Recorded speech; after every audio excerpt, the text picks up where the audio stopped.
Ramalan Raden Wiralodra, Indramayu makmur bila ular seberangi Cimanuk, kisah murid Sunan Gunung Jati. Sumber selengkapnya dengan link https://pikiran-PR.pikiran-PR834636611 Ramalan Wiralodra Indramayu makmur bila ular seberangi Cimanuk kisah murid Sunan Gunung Jati. Penulis, Rahman Prayitno Sodikin. Editor, Muhammad Ayus. Asal dan usul Indramayu sangat erat hubungannya dengan salah satu murid perempuan Sunan Gunung Jati. Nyi Endang Dharma Ayu seorang murid Sunan Gunung Jati yang memiliki kesaktian yang sangat luar biasa. Murid wanita Sunan Gunung Jati Nyi Endang Dharma Ayu terlibat pertarungan dahsyat dengan Raden Wiralodra untuk mengadu kesaktian antara keduanya. Itulah cikal bakal nama Indramayu yang diambil dari nama Nyi Endang Dharma Ayu yang menghilang dengan menceburkan diri ke Sungai Cimanuk. Kini makam Raden Wiralodra terletak di lokasi makam Raden Arya Wiralodra berada di Jalan Muara Narasindang, Indramayu, Jawa Barat.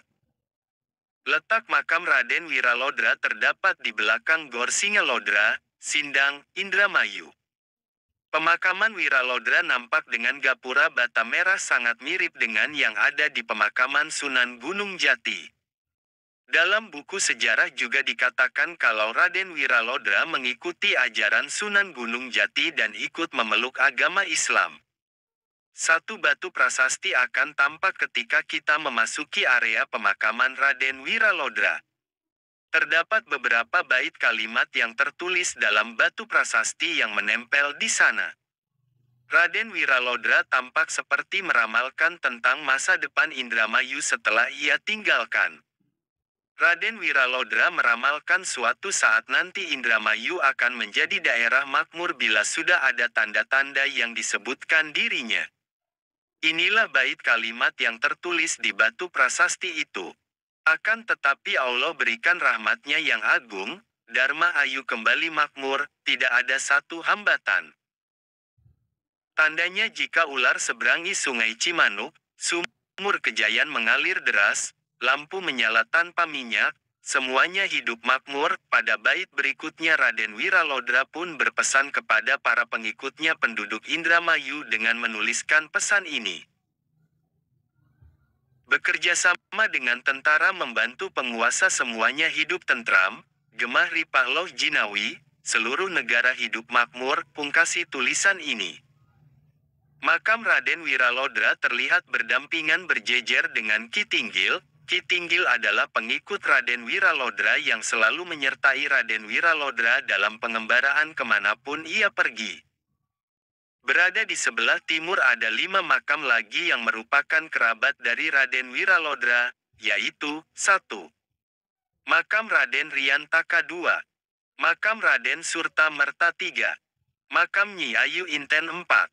Makam Raden Wira Diprata 5. Makam Raden Sawedri. Situs pemakaman Raden Wiralodra selalu ramai dikunjungi para peziarah setiap harinya, apalagi kalau malam Jumat tiba. Pemakaman Raden Wiralodra akan lebih ramai dikunjungi untuk berziarah di sana. Mengunjungi makam tersebut untuk berziarah dan berdoa.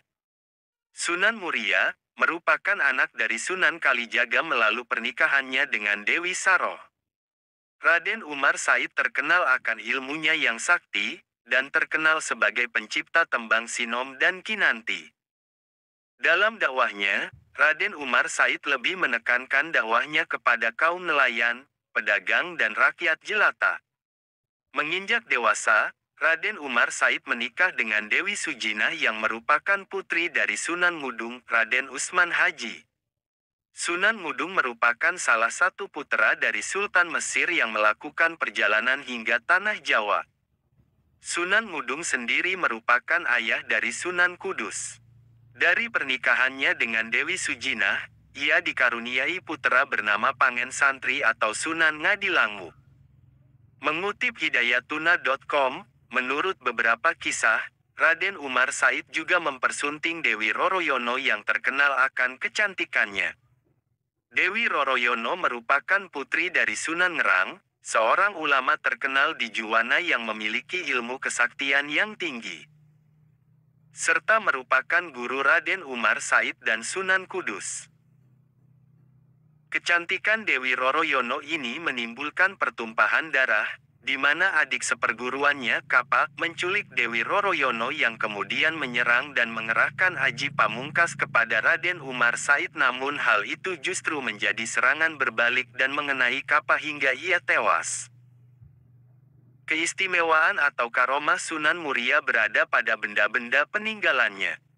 Di antaranya adalah pelana kuda yang sering digunakan masyarakat sekitar Gunung Muria dalam meminta hujan saat terjadi kekeringan. Ritual meminta hujan tersebut bernama Guyang Cekatak atau memandikan pelana kuda dari komplek Masjid Muria sampai mata air Sendang Rejoso. Di sini pelana kuda dicuci dan kemudian dipercikan ke warga yang selanjutnya berdoa dan sholat meminta hujan. Ritual diakhiri dengan makan bersama berupa sayuran, opor, gulai kambing dan dawet. Kisah dakwah Sunan Muria, gunakan kesaktian hingga tembang Macapat.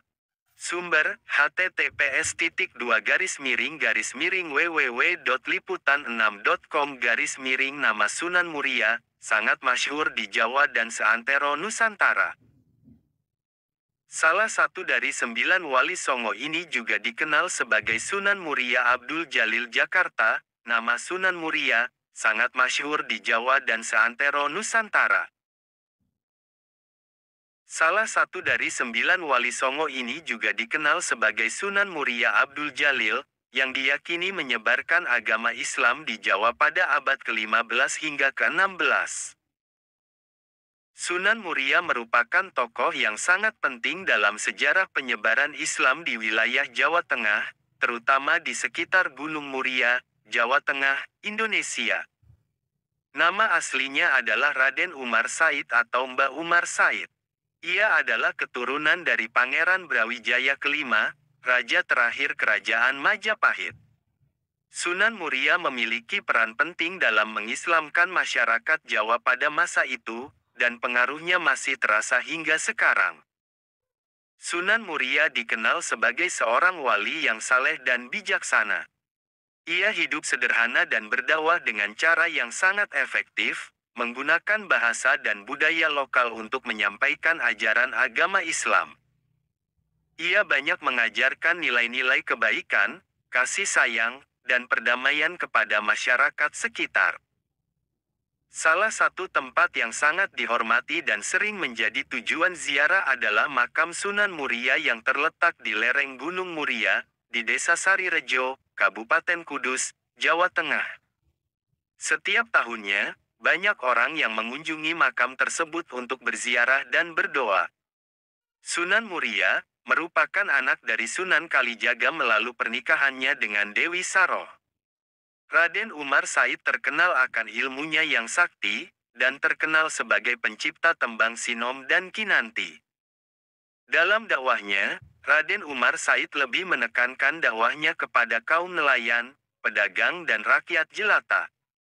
Menginjak dewasa, Raden Umar Said menikah dengan Dewi Sujinah yang merupakan putri dari Sunan Mudung, Raden Usman Haji.